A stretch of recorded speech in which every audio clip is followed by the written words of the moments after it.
यदि मैं पैसे के लिए काम नहीं कर रहा हूँ और पैसा मेरे लिए काम कर रहा है, तो मैं फाइनेंशियली फ्री हो गया। तो ऐसे कौन से इंस्ट्रूमेंट हैं सर जिससे हम वेल्थ क्रिएट कर सकते हैं?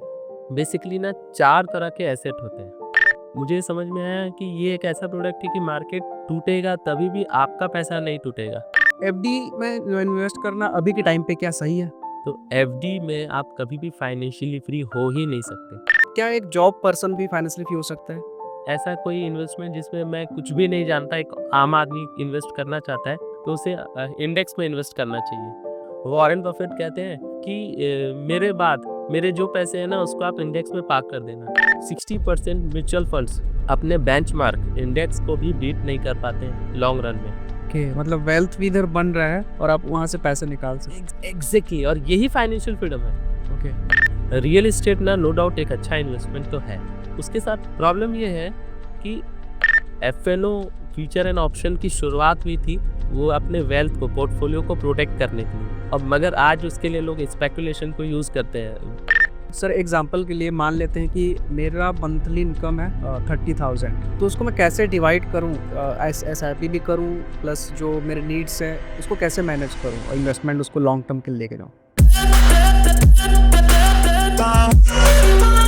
रितेश नायडू सर का स्वागत है तोश रावत पॉडकास्ट में। थैंक यू वेरी मच तोश, और मुझे भी बड़ा अच्छा लग रहा है आप लोगों के साथ बात करके। सर एक सेबी सर्टिफाइड डेरिवेटिव एक्सपर्ट है। सो सर इसका मीनिंग बताइए एक बार आप।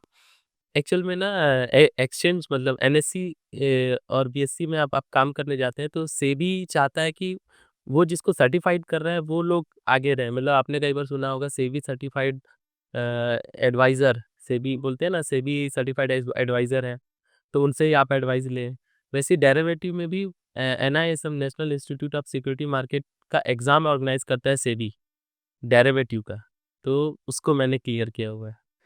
तो सर अभी के टाइम पे क्या है कि फाइनेंशियल एजुकेशन हर किसी को उसका नॉलेज लेना है, सीखना है, इन्वेस्टिंग कैसी होती है, फाइनेंशियल फ्रीडम कैसे अचीव कर सकते हैं। और ये टेक्निक्स है, बहुत सारी चीज़ें, ऑप्शंस है हमारे पास, बट स्कूल्स में, कॉलेज में ये फाइनेंशियल एजुकेशन उतना ज़्यादा मिल नहीं पाता है, सही है। जितने ऑप्शंस हैं हमारे पास। बट बिफोर दैट हम बात करें, आगे बढ़ें, उससे पहले सर आपके बारे में जानना चाहता हूँ कि एक्चुअल में आपका वर्क क्या है? और ये जो फिन आइडियाज़ जो फर्म है, ये कैसे काम करती है? राइट। तो दोस्त एक्चुअल में मैं थोड़ा और आगे से चलता हूँ। ओके।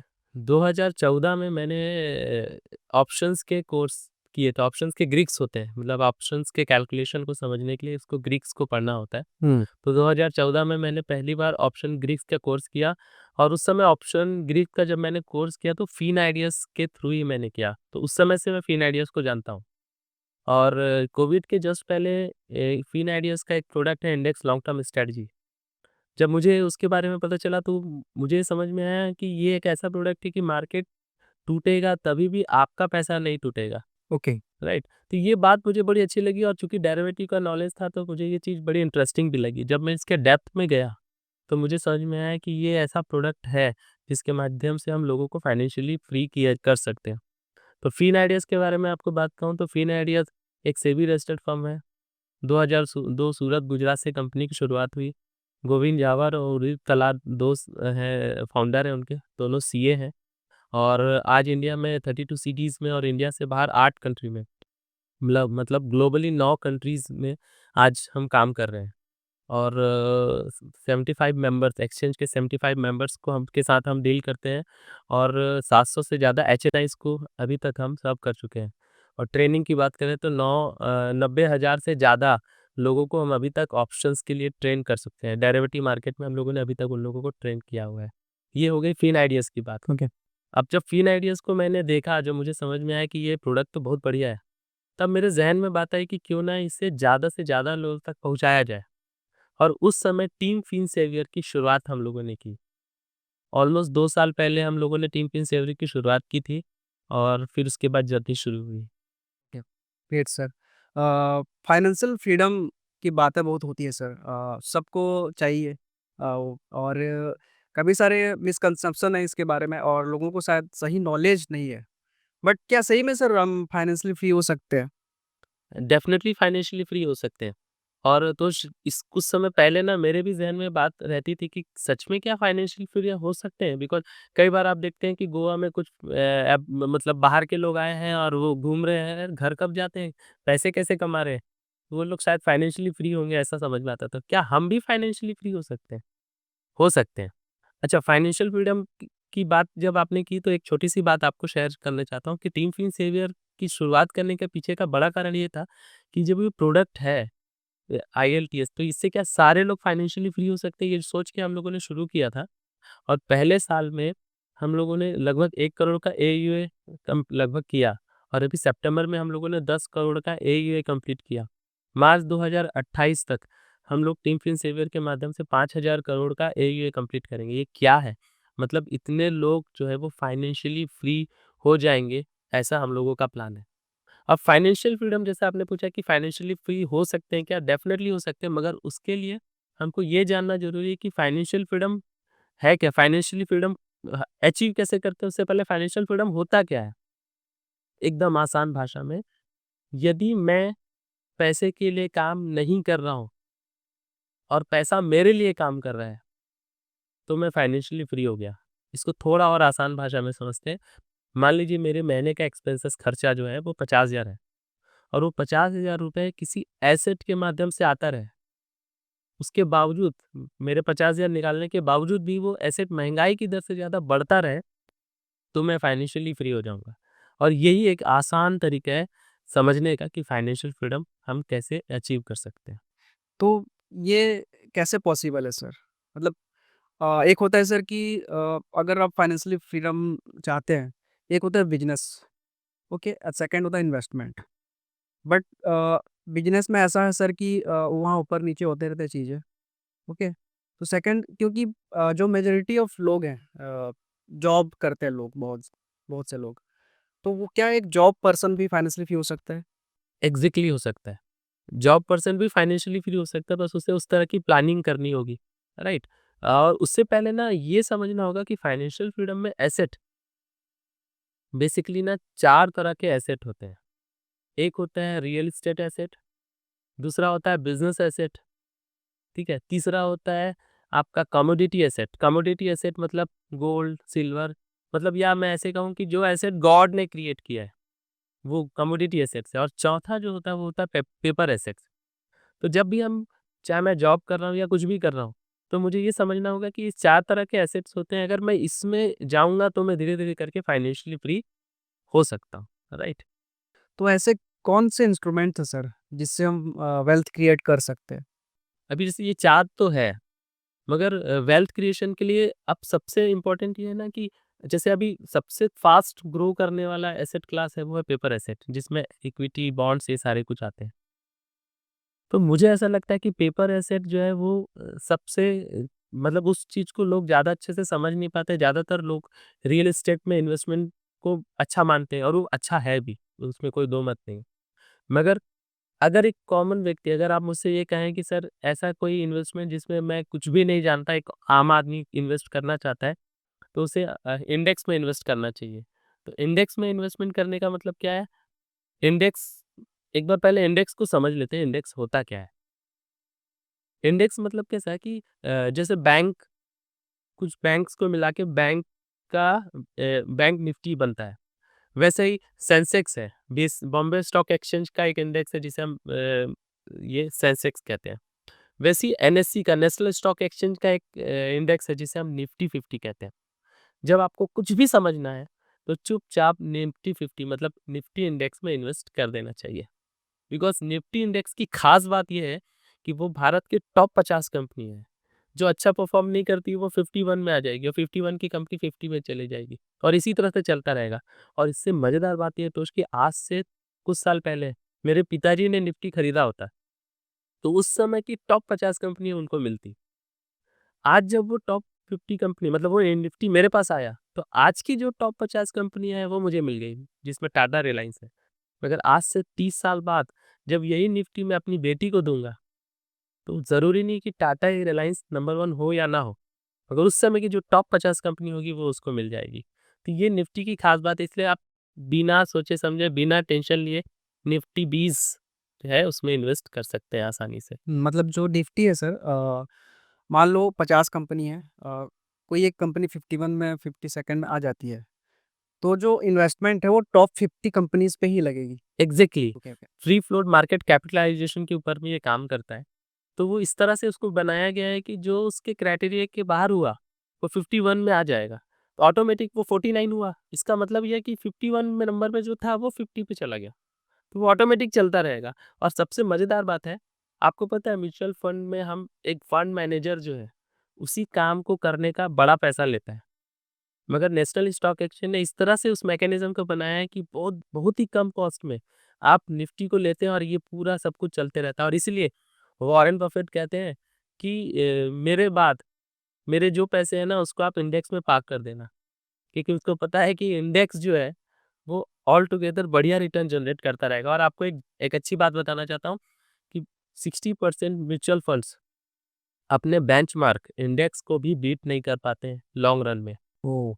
तो जब आसान तरीके से आप इंडेक्स में इन्वेस्ट कर सकते हैं तो इससे बेस्ट क्या होगा?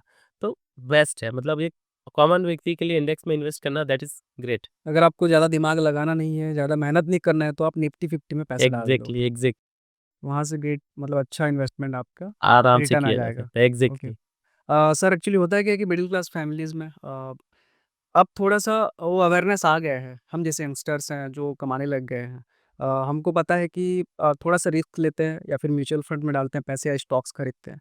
बट जो थोड़े से ओल्ड एज लोग हैं, यही थिंकिंग है कि अगर हमारे पास पैसे आज लाखों रुपए हैं, तो एफडी में डाल दो। तो क्या एफडी में इन्वेस्ट करना अभी के टाइम पे क्या सही है? ये एकदम ज्वलंत विषय आपने उठाया तुष।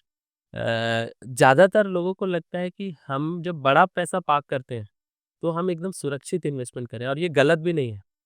और वो सुरक्षित इन्वेस्टमेंट में उनको क्या लगता है कि एफडी सबसे अच्छा इन्वेस्टमेंट है और ये सही है, बस थोड़ा-सा उसको अलग तरीके से देखते हैं। बिकॉज़ कुछ दिन पहले मुझे किसी ने बोला कि सर फाइनेंशियल फ्रीडम तो आप एफडी से भी अचीव कर सकते हैं। एफडी में पैसा डाला, विथड्रॉल ले लिया। तो चलो इसको देखते हैं, आपके व्यूअर्स के लिए ये चीज़ बड़ी मज़ेदार रहेगी।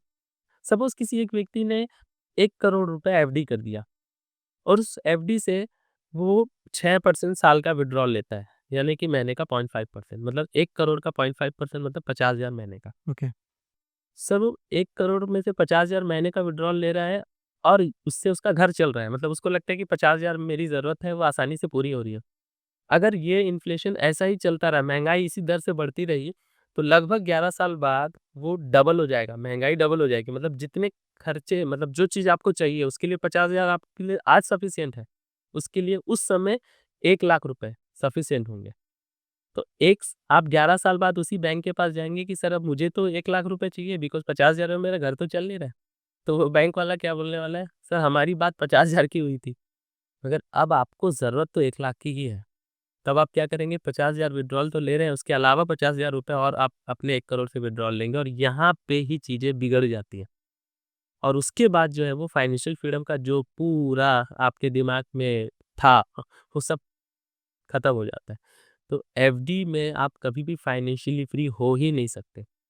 आप फाइनेंशियली फ्री तभी हो सकते हैं जब वो एफडी में रखा हुआ पैसा महँगाई की दर को बीट भी करे, जो एफडी में होता नहीं है। तो ये म्यूचुअल फंड्स और ये स्टॉक्स जो है सर, तो उसमें जो इन्फ्लेशन रेट, जो महँगाई दर जो आती है, तो उसमें कुछ फ़र्क नहीं पड़ता है? हाँ, ये एक्चुअल में कैसा होता है ना कि म्यूचुअल फंड्स ये सब इक्विटी मार्केट पे काम करते हैं। एक छोटा-सा थंब रूल है कि आपका जो वो है एफडी का रिटर्न, एफडी का जो भी रिटर्न चलता रहेगा ना उसको 3-4% से बीट करेगा आपका इक्विटी हमेशा। तो आप ये मान के चलिए कि जो भी आपका इक्विटी का रिटर्न है वो आपके एफडी से ज़्यादा होगा।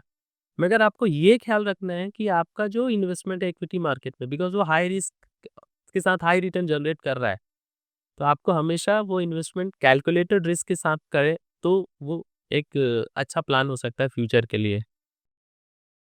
कि सर आपने एफडी में पैसे डाले, मगर पता चल रहा है कि 11 साल बाद इन्फ्लेशन के कारण पैसा जो है वो आपका महँगाई डबल हो गई, तो आपको 1 लाख रुपए चाहिए।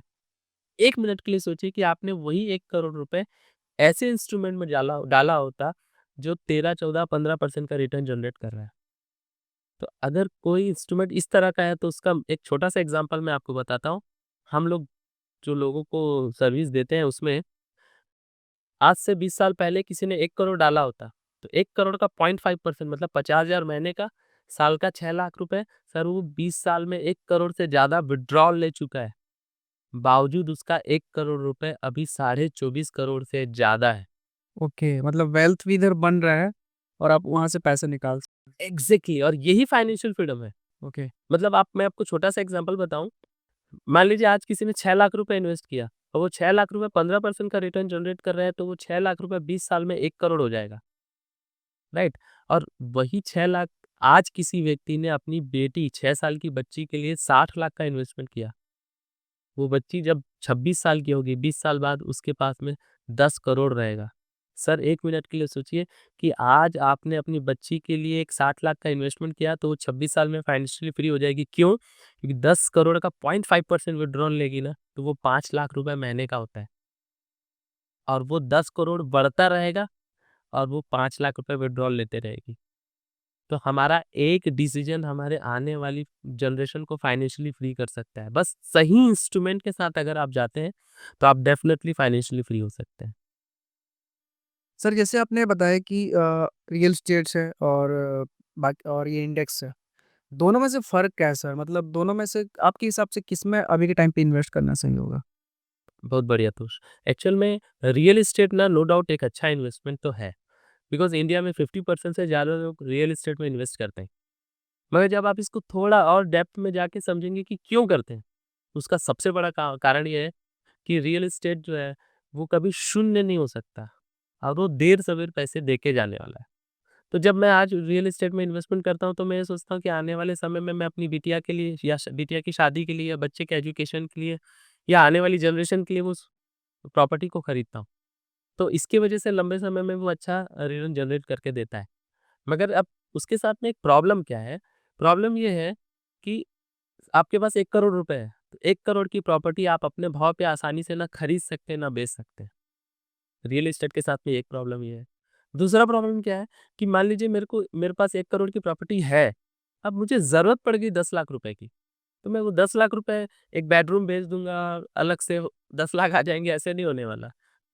और तीसरा सबसे बड़ा प्रॉब्लम ये है कि आज भई आपका इन्वेस्टमेंट तो लंबे समय के लिए था, मगर किसी कारण से आप अपने होम टाउन से बाहर चले गए या आप जहाँ पे भी रहेंगे आपको बार-बार देखना पड़ेगा। पता चला मैंने इन्वेस्टमेंट तो किया था, बाद में कोई उसमें कब्ज़ा कर लिया तो चीज़ें और अलग हो गई, ठीक है?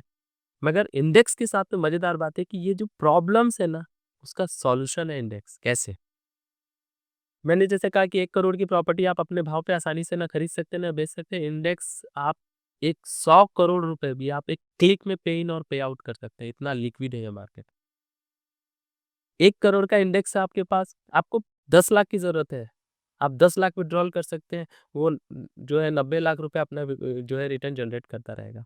और तो सबसे मज़ेदार बात ये है, ये इंडेक्स आपके मोबाइल पे रहता है। आप कहीं पे भी रहेंगे, आप आराम से इसको वॉच कर सकते हैं और ये कोई टेंशन नहीं कि कोई और उस पे अपना अधिकार जमाएगा, बिकॉज़ वो आपका है।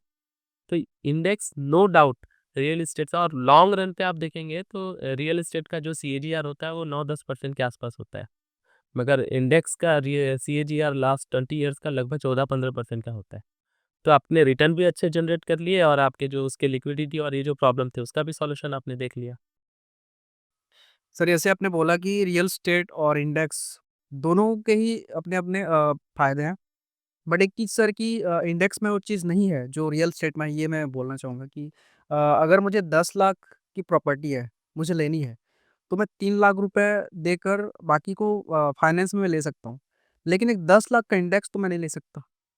एग्ज़ैक्टली तोष आपने इतनी बढ़िया चीज़ कही और मैं आपको बताना चाहता हूँ कि आप 3 लाख रुपए में 10 लाख का इंडेक्स खरीद सकते हैं और उसमें भी मज़ेदार बात ये है कि आपने जो 7 लाख रुपए बैंक से फाइनेंस किया है ना, उसमें आपको जो इंटरेस्ट मिलने वाला है। क्या ये सच में ऐसा हो सकता है? हाँ, हाँ, मैं वही बता रहा हूँ कि जो बैंक से आपने फाइनेंस किया है ना, उसमें इंटरेस्ट आपका बहुत ज़्यादा लगने वाला है। मगर जो हम जिस मैकेनिज़्म में काम करते हैं, वो भारत में सबसे कम सिर्फ़ 5% के उसमें आपकी फंडिंग हो जाती है। मतलब और ये एक्सचेंज करके देता है, नेशनल स्टॉक एक्सचेंज का ही प्रोडक्ट है। चूँकि ये टाइम कम पड़ जाएगा इसलिए मैं डिटेल में डिस्कशन करना संभव नहीं है, मगर आप ये मान के चलिए है कि 3 लाख के इन्वेस्टमेंट पे और बहुत कम उसके जो भी बैंक के कॉस्ट होते हैं उससे कम कॉस्ट में हम लोग उनका 10 लाख का एक्सपोज़र बना के पहले दिन से रिटर्न जनरेट करके देते हैं। हाउ हाउ ये पॉसिबल कैसे है सर? ये पॉसिबल होता है कि फ्यूचर जो है ना, सिंथेटिक जो अपन फ्यूचर की बात करते हैं, तो फ्यूचर क्या है, एक लेवरेज प्रोडक्ट है जहाँ पे आप ₹1 देके ₹10 का सामान खरीद सकते हैं। ठीक है? तो हम फ्यूचर खरीदते हैं और उसको प्रोटेक्ट भी करते हैं। तो जब आप फ्यूचर खरीदते हैं, फ्यूचर लेवरेज प्रोडक्ट है, मार्केट बढ़ेगा तो हेवी प्रॉफिट होगा, मगर टूटेगा तो हेवी लॉस भी होगा। वो लॉस ना हो इसलिए हमने पुट उसके साथ में पुट ऑप्शन भी खरीदते हैं। तो हमने लेवरेज का भी फ़ायदा ले लिया और पुट ऑप्शन की वजह से प्रोटेक्ट भी कर लिया और अपना पैसा बचा लिया। तो ₹100 में से मैंने ₹30 में मैंने निफ्टी खरीदा और ₹70 का मैंने उसका फ्यूचर खरीद लिया, ₹30 को कोलेटरल डाल के। तो टोटल ₹100 का मेरा पोर्टफोलियो बन गया विथ प्रोटेक्शन। अब मेरे क्लाइंट का तो ₹70 बचा है। उस ₹70 को मैं बॉन्ड में पार्क कर दूँगा जहाँ पे आराम से 7.5% का इंटरेस्ट मिलेगा। तो सर मेरे क्लाइंट के ₹100 में एक पूरे 100 रुपए का पोर्टफोलियो तो बन ही गया, मगर जो ₹70 बचा था वो मैंने डेट में पार करके उससे अलग इंटरेस्ट कमा लिया। इसे एक्चुअल में इंटरेस्ट आर्बिट्राज कहते हैं फाइनेंशियल मार्केट में। तो इस तरह से इसको अपन कर सकते हैं। हुँ। वाओ! मतलब ये एक इनसाइट है बहुत ज़रूरी। बहुत लोग नहीं पता है सर इस बारे में। एग्ज़ैक्टली सर, एग्ज़ैक्टली और इसीलिए तो इस मिशन पे काम कर रहे हैं कि ज़्यादा से ज़्यादा लोगों तक पहुँचाएँ और अब आपके व्यूअर्स को भी और इस पे जो भी हम लोग मदद कर पाएँगे लोगों की तो हम लोग सर जैसे आपने एफ-एन-ओ के बारे में बताया अभी इतनी अच्छी बात है वो लेकिन सर उसको सीखना ज़रूरी है या फिर कैसे सीख सकते हैं इसके बारे में बताइए? एफ-एन-ओ सीखना ना एकदम ज़रूरी है तोष भाई। बिकॉज़ ना एफ-एन-ओ जो है ना वो एकदम कैलकुलेशन है। मतलब अगर आप एफ-एन-ओ को सीखते हैं, तब आप बहुत अच्छे तरीके से कर सकते हैं। जैसे एग्ज़ाम्पल के लिए एक छोटा-सा एक्सरसाइज़ करते हैं। मैं कुछ छोटे-छोटे क्वेश्चंस आपके व्यूअर्स के लिए छोड़ के जा रहा हूँ ओके। और वो आप कमेंट पे उसका आंसर देंगे, राइट? और मज़ा आने वाला है, आप देखिएगा अच्छे-अच्छे आंसर्स आएँगे। तो जैसे एक सबसे पहला क्वेश्चन ये है कि ये क्वेश्चन उन लोगों को और अच्छे से समझ में आएँगे जो ऑप्शंस में ट्रेड करते हैं। तो जब अब वो ट्रेड करने बैठे, अब मार्केट ऊपर जाने वाला है ऐसा उनका व्यू है। अब उन लोगों ने क्या किया, मार्केट ऊपर जाने वाला है तो कॉल खरीदा। जब कॉल खरीदा और मार्केट ऊपर भी गया, तो बहुत बार ऐसा होता है कि आपका पैसा बढ़ नहीं रहा है। तो ऐसा क्यों हो रहा है? मुझे कमेंट में बताइएगा बिकॉज़ कॉल का जो प्रीमियम होता है वो सिर्फ़ मार्केट के बढ़ने से ही नहीं बढ़ता, उसमें बहुत सारे और कंपोनेंट होते हैं, राइट? तो वो कौन-सा कंपोनेंट होता है ज़्यादातर जब मार्केट बढ़ता है उसके बाद भी सडनली आपका पैसा बढ़ता हुआ नहीं दिखता है। और अगर आपको लग रहा है उसका आंसर डे थीटा है तो वो नहीं है, ठीक है? तो और क्या आंसर हो सकता है आप देखिएगा। जैसे एक और क्वेश्चन, कई बार हम ऑप्शन बाई करना चाहते हैं, तो ऑप्शन बाई करते समय ऑप्शंस में ना in the money, at the money और आउट ऑफ द मनी ये 3 अलग-अलग जगह होती है जहाँ पे वो ऑप्शंस खरीदते हैं। तो मेरा सवाल ये है कि कौन अगर मुझे ऑप्शन खरीदना है, तो मुझे कौन-सी जगह पे सबसे ज़्यादा कौन-सी जगह पे नहीं खरीदना चाहिए? अगर टाइम डीके हो रहा है, तो कहाँ पे टाइम डीके सबसे ज़्यादा होता है? एक्चुअल में सवाल ये है कि सबसे ज़्यादा टाइम डीके कहाँ पे होता है? इन द मनी में होता है, एटीएम में होता है या फिर ओटीएम में होता है? ठीक है? तो इसका भी आंसर व्यूअर्स कमेंट्स में दें। अब एक क्वेश्चन है कि ज़्यादातर हम जब ट्रेड करते हैं तो वीकली ऑप्शंस खरीदते हैं या मंथली ऑप्शंस खरीदते हैं। तो मेरा व्यूअर्स से सवाल है कि हम कितने फा मंथ का पुट खरीद सकते हैं या कॉल खरीद सकते हैं, राइट? मतलब अगर आपको लगता है कि 1-2 महीने से ज़्यादा नहीं होता है तो और आगे का भी हम कॉल खरीद सकते हैं, मगर कहाँ तक का? और मैं लिक्विडिटी की बात कर रहा हूँ।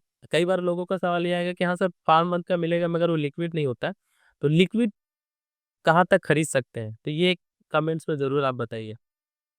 इसके अलावा एक क्वेश्चन बहुत महत्वपूर्ण है कि जब आप फ्यूचर खरीदते हैं, तो फ्यूचर खरीदते हैं ना तो आप M to M, mark to market पे करते हैं। मार्क टू मार्केट मतलब क्या हुआ कि जैसे आज आपने 24,000 में फ्यूचर खरीदा, मार्केट 24,000 से 500 पॉइंट ऊपर आ गया, तो आपको 500 पॉइंट का प्रॉफिट हो गया।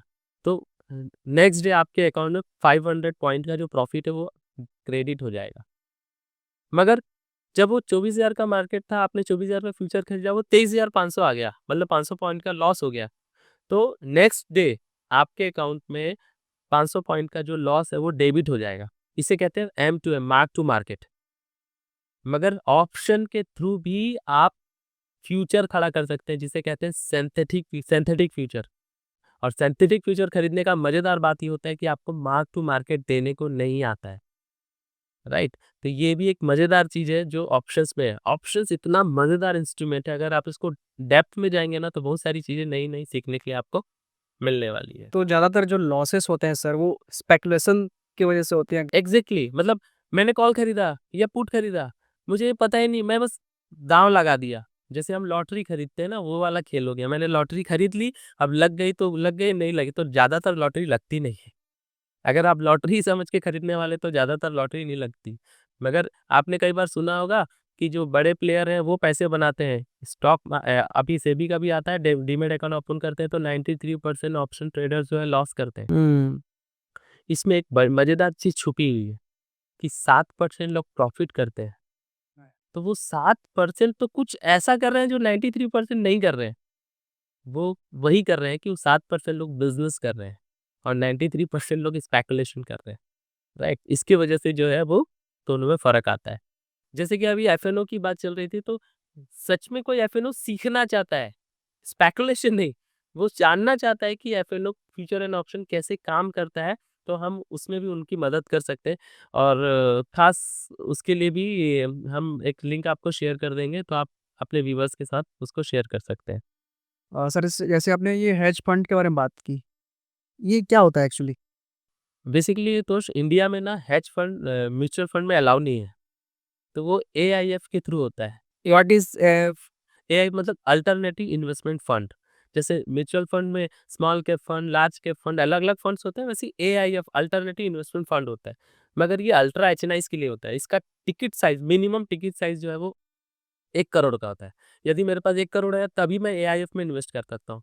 और एआईएफ की कैटेगरी 3 में प्रोटेक्शन के लिए पुट ऑप्शन या एफएनओ को यूज़ करने के लिए सेबी अलाउ करता है। अब सवाल ये आता है कि भाई मेरे पास 1 करोड़ नहीं है, मेरे पास तो 20 लाख रुपए है। मगर मैं उस 20 लाख में भी चाहता हूँ कि वो प्रोटेक्शन मुझे मिल पाए। तो उसके लिए हम उसको एडवाइज़री फॉर्मेट में वो सर्विस प्रोवाइड करते हैं, जिसे हम इंडेक्स लॉन्ग टर्म स्ट्रेटजी के नाम पे लोगों को सर्व करते हैं। सर जैसे जो जॉब करते हैं मान लीजिए, तो वो एसआईपी के थ्रू कैसे वेल्थ क्रिएट कर सकते हैं? जैसे हालाँकि म्यूचुअल फंड एक अच्छा ऑप्शन है, हुँ, मगर उसको उनको लगता है कि नहीं, मैं खुद अपने एम से कर लूँ, तो एक बढ़िया सा डीमैट अकाउंट खोल के हुँ। चुपचाप इंडेक्स फंड में इन्वेस्ट करें। Index fund in the sense Nifty 20 होता है। अगर आपको इंडेक्स खरीदना है ना, तो स्टॉक में निफ्टी 20 करके आप सर्च करेंगे तो वो आपको मिलेगा। ये एक्सचेंज ट्रेडेड फंड होता है, ईटीएफ बोलते हैं उसे। वो निफ्टी का ईटीएफ आप खरीद के आराम से थोड़ा-थोड़ा लगभग ₹250 के आसपास, ₹280 के आसपास का भाव अभी चल रहा है उसका। तो आप उसको खरीद सकते हैं, थोड़ा-थोड़ा अपनी ज़रूरत के हिसाब से खरीदते जाइए और उसको वो करते रहिए, है ना? तो वो भी एक अच्छा ऑप्शन हो सकता है जिसमें आप अपना इन्वेस्टमेंट कर सकते हैं। सो सर एग्ज़ाम्पल के लिए मान लेते हैं कि मेरा मंथली इनकम है 30,000, तो उसको मैं कैसे डिवाइड करूँ कि एसआईपी भी करूँ प्लस जो मेरे नीड्स हैं, उसको कैसे मैनेज करूँ और इन्वेस्टमेंट उसको लॉन्ग टर्म के लिए लेके जाऊँ? राइट। अब जैसे आपकी मान लीजिए आपने जैसे कहा कि 30,000 रुपए मेरी इनकम है। तो सबसे पहले तो आपको ये देखना होगा उस 30,000 में मेरी ज़रूरत कितनी है? जो एसेंशियल खर्चा है, राशन का खर्चा है या ये सारी चीज़ें, आपने उतना हटाने के बाद में ना, आपको पहला काम ये करना चाहिए कि उसमें एक इन्वेस्टमेंट का पार्ट पहले इन्वेस्ट कर देना चाहिए। ऐसा समझते हैं कि आपकी 30,000 की इनकम है। आपका इनिशियल एकदम ज़रूरी खर्चा जो है वो 10,000 रुपए है। तो आपने 10,000 तो खर्चे हैं, वो तो लगने ही वाले हैं, उसको तो आपने पहले कर लिया। अब जो बचा 20,000 है, उस 20,000 रुपए में आप पहला काम ये करिए कि आप उसमें से सेविंग कर लीजिए। कितना सेविंग कर सकते हैं, वो डिपेंड करता है आपके इन्वेस्टमेंट के गोल के ऊपर में, कि आपको क्या चीज़ कल चाहिए। अब हर एक का गोल अलग-अलग हो सकता है। किसी का गोल है कि मैं आने वाले समय के लिए मुझे घर चाहिए, उसके लिए वो सेविंग कर रहा है। बच्चों के एजुकेशन के लिए सेविंग कर रहा है, तो वो सेविंग के पर्पज़ के हिसाब से आप अपना वो प्लान कर सकते हैं। वो डिपेंड करता है, वो पर्सनली फाइनेंशियल एडवाइज़र के साथ बैठ के वो एक डिसीज़न लेना चाहिए उस समय। सर हम हेल्थ इंश्योरेंस भी लेते हैं, तो क्या वेल्थ इंश्योरेंस भी होता है? तो आपने बढ़िया क्वेश्चन किया बिकॉज़ पहला तो ये कि लोगों को हेल्थ इंश्योरेंस लेना चाहिए, क्योंकि फाइनेंशियल फ्रीडम की जर्नी में ना ये हेल्थ इंश्योरेंस शब्द जो है ना, लोगों को लगता है कि यार मैं पैसे जमा करते जाता हूँ और हेल्थ इंश्योरेंस ले लेता हूँ या नहीं लेता हूँ। तो हेल्थ इंश्योरेंस और वेल्थ इंश्योरेंस, वेल्थ का भी इंश्योरेंस होता है। मगर एक छोटी-सी चीज़ आपको बीच में बोलना चाहता हूँ। बीच में एक फ्रेंड के साथ में डिस्कशन हो रहा था, उन्होंने बहुत अच्छी चीज़ बोली कि मैं सर है फाइनेंशियली फ्री होना चाहता हूँ, तो फाइनेंशियल फ्रीडम के लिए ना वो जो हेल्थ इंश्योरेंस है वो होना तो ज़रूरी है। लोगों को समझ में आता है कि मेरा हेल्थ इंश्योरेंस रहेगा तो मेरा फाइनेंशियल फ्रीडम का जर्नी प्रॉपर चलता रहेगा, डिस्टर्ब नहीं होगा। मगर जब लोगों से आप वेल्थ के इंश्योरेंस की बात करते हैं तो लोग थोड़ा कन्फ्यूज़ हो जाते हैं। ये जो नेशनल स्टॉक एक्सचेंज है, बॉम्बे स्टॉक एक्सचेंज, इन लोगों ने ही इस वेल्थ इंश्योरेंस के लिए व्यवस्था किया हुआ है। क्या होता है? एफ-एन-ओ फ्यूचर एंड ऑप्शन की शुरुआत हुई थी, वो अपने वेल्थ को, पोर्टफोलियो को प्रोटेक्ट करने के लिए। अब मगर आज उसके लिए लोग स्पेकुलेशन को यूज़ करते हैं। वो थोड़ा-सा एफएनओ को थोड़ा-सा आप उसको डिफाइन करिए। हाँ, एफ-एन-ओ क्या है? लगभग 2002 के आसपास में हमारे देश में एफ-एन-ओ शुरू हुआ, future and option. Future and option क्या है? ये डेरिवेटिव है। डेरिवेटिव मतलब इसका अपना अस्तित्व नहीं होता, ये कॉन्ट्रैक्ट के हिसाब से चलता है। मतलब आपको अगर इंडेक्स खरीदना है या कॉल खरीदना है या पुट खरीदना है, कुछ भी खरीदना है तो वो उसके लिए 1 महीने का कॉन्ट्रैक्ट, 1 साल का कॉन्ट्रैक्ट, 1 हफ्ते का कॉन्ट्रैक्ट, ऐसा किसी कॉन्ट्रैक्ट में आपको वो मिलता है। मतलब आपका वो राइट्स नहीं है, मगर आपको समय के लिए आप उसको यूज़ कर सकते हैं। उसके साथ में एक सबसे अच्छी और बुरी बात ये है, वो डिपेंड करता है लोगों के ऊपर, वो लेवरेज पे काम करता है। अगर आपको 10 लाख का इंडेक्स चाहिए, तो वो फ्यूचर एंड ऑप्शन में वो बहुत कम में आपको मिल जाता है। और इसीलिए लोग उसको स्पेकुलेशन पे यूज़ करते हैं। मगर एक्सचेंज ने उसकी शुरुआत की थी हेजिंग के लिए, राइट? तो जैसे पुट ऑप्शन का मतलब क्या है, जब मार्केट टूट रहा है, तो आपने पुट ऑप्शन खरीदा हुआ है, तो मार्केट टूटेगा तो आपका जो लॉस है वो कवर हो जाएगा। मतलब जैसे मैंने इंडेक्स खरीदा और साथ में पुट ऑप्शन भी खरीदा, तो जब मार्केट क्रैश करेगा, तो इंडेक्स लॉस करेगा। अगर मैंने पुट ऑप्शन को खरीदा है हेजिंग के लिए, तो मान लीजिए 24,000 में निफ्टी खरीदा हुआ है, 24,000 की निफ्टी अगर 22,000 आ गई, तो मुझे 2,000 पॉइंट का लॉस हुआ। एट द सेम टाइम वो पुट ऑप्शन मुझे 2,000 पॉइंट दे देता है। तो ये हुआ आपके सवाल जो था ना कि क्या वेल्थ का इंश्योरेंस होता है? यस, होता है। बस उसको करने का जो तरीका है वो सही तरीके से रहे तो आप अपने वेल्थ का भी इंश्योरेंस कर सकते हैं। सर जैसे हमारे व्यूअर्स को या फिर मुझे वेल्थ इंश्योरेंस कराना है 100% प्रोटेक्शन के साथ, तो वो कैसे कर सकते हैं? या आपके थ्रू कैसे कर सकते हैं? तो अभी इसमें अपन ये कर सकते हैं, क्योंकि पॉडकास्ट में तो उतना डेप्थ में डिस्कशन करना संभव नहीं है। तो हम लोग एक काम कर सकते हैं कि एक लिंक हम आपको शेयर कर देंगे, तो आप अपने व्यूअर्स के साथ में शेयर कर सकते हैं। जी। उससे लोग हम तक पहुँच सकते हैं और वो उसके प्रोडक्ट मतलब आप अपने पोर्टफोलियो को 100% प्रोटेक्ट कर सकते हैं, जिसके लिए आपको थोड़ा-सा प्रीमियम पे करना पड़ता है, जैसे कि हेल्थ इंश्योरेंस के लिए। बिल्कुल आप कर सकते हैं और हम चाहते भी हैं कि ज़्यादा से ज़्यादा लोग जो है कैलकुलेटेड रिस्क के साथ में एक अच्छा वेल्थ क्रिएट करें। सर क्रेडिट कार्ड्स के बारे में थोड़ा बात करते हैं क्योंकि बहुत सारे लोग बोलते हैं कि ये इसको यूज़ करना चाहिए, कई लोग यूज़ करते भी हैं, कई लोग बोलते हैं कि ये आपका वेल्थ क्रिएशन में सबसे बड़ा नुकसान वाला चीज़ है। आपका क्या ख्याल है इसमें? आपके थॉट्स क्या हैं? एग्ज़ैक्टली कैसा है ना, ये सिक्के के 2 पहलू वाली बात है। मतलब एक तो फ़ायदे का है और एक नुकसान का है। मगर ज़्यादातर ना क्रेडिट कार्ड से लोग ट्रैप ही होते हैं। तो क्रेडिट कार्ड उन लोगों के लिए बहुत बढ़िया है, जो डिसिप्लिन के साथ उसको यूज़ करते हैं। जो डिसिप्लिन के साथ यूज़ नहीं करते हैं ना, क्रेडिट कार्ड सच में उनके लिए उनको यूज़ करना ही नहीं चाहिए।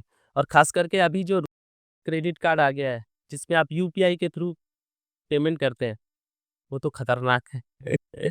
क्योंकि वो आपका आप यूपीआई से पेमेंट कर रहे हैं और क्रेडिट कार्ड से पैसे कट रहे हैं, जब 1 महीने कंप्लीट होते हैं तो आपको पता चलता है कि यार इतने सारे खर्चे हो गए। तो यदि आप डिसिप्लिन्ड हैं तब तो क्रेडिट कार्ड आपके लिए अच्छा है, अदरवाइज़ क्रेडिट कार्ड खतरनाक। आपको कम से कम यूज़ करना चाहिए। क्रेडिट कार्ड का मतलब है इमरजेंसी के लिए आप उसको यूज़ करें, है ना? तो उसी तरह से अगर यूज़ कर सकते हैं तब तो क्रेडिट कार्ड ठीक है, बिकॉज़ उसमें अच्छी बात ये है कि आपके पास में 30 दिन का टाइम मिलता है, उस पैसे को देने के लिए, ठीक है? तो आप वही इतना ही यूज़ करें जिसको आप दे सकें। पता चला कि आपने यूज़ कर लिया और वो पैसे ही नहीं है आपके पास, तो फिर 30 दिन बाद आप फँसते जाएँगे। और मैं लिटरली ऐसे लोगों को जानता हूँ जिन्होंने क्रेडिट कार्ड 50,000 से शुरू किया था और धीरे-धीरे वो एक बड़ा डेट खड़ा कर लिया उन्होंने। सर बहुत सारी चीज़ें हैं जो मुझे लगता है कि मिस हुई, मतलब मिस तो नहीं सर, बट एक क्यूरियोसिटी है कि और इन डेप्थ जानना कि एफएनओज़ को लेके हो गया, फिर जो इन्वेस्टमेंट को लेके और भी चीज़ें हैं। बट ये कहना चाहूँगा ऑडियंस से कि अगर पार्टिकुलर आपको किसी चीज़ में इंटरेस्ट है जानने के लिए, तो कमेंट बॉक्स में आप जितना ज़्यादा हो सके कमेंट करिए उस टॉपिक के बारे में। हम सर के साथ फिर से एक पॉडकास्ट करेंगे उसी टॉपिक को लेके इन डेप्थ उसके बारे में जानने के लिए। बिल्कुल दोस्त, आप जैसा भी प्लान करिए और मुझे अच्छा लगेगा आपके साथ, आपके व्यूअर्स के साथ बात करने में। मिलते हैं जल्दी, ठीक है? Okay, thank you very thank you so much. Much sir. Thank you very much sir.